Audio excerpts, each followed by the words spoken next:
Bonjour, moi c'est Brice. Ça y est, aujourd'hui c'est le grand jour. La famille déménage. Et qui dit déménagement dit carton. Alors c'est l'heure de se retrousser les manches et de mettre un peu d'ordre dans tous ses souvenirs. Heureusement, on va pas voir le temps passer parce que des affaires à trier, il y en a un paquet ici.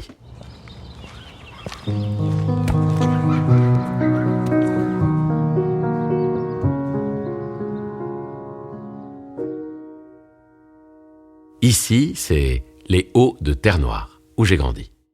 Comme toute la famille d'ailleurs. Tiens là par exemple, tout ça, ce sont les affaires de mamie Inès. Elle habitait l'immeuble juste à côté, au premier étage.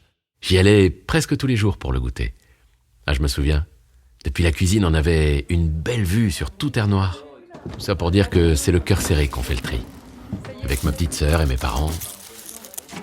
Ah, il faut dire que mamie Inès, elle n'était pas du genre à jeter, bien au contraire. Bah tiens, regardez ça par exemple. Ça c'est une vieille photo d'elle, à côté de grand-père. Regardez, comme ils sont beaux tous les deux. Un grand sourire aux lèvres, étendu sur le gazon avec des immeubles en fond. Au dos, on peut lire la date, Cité Neuve 1961. C'est l'année où le bâtiment B de ma grand-mère a été construit. Tiens, et ça, c'est une coupure du journal Le Progrès de 1923. C'est l'année où la nouvelle gare venait d'être construite. Mamie Inès devait avoir tout juste 16 ans. Alors, on peut lire « Terre-Noire se dote d'une nouvelle gare. Nombreux étaient les habitants de la commune à se réunir sur le parvis pour assister à l'inauguration ce mardi matin, aux alentours de 9h.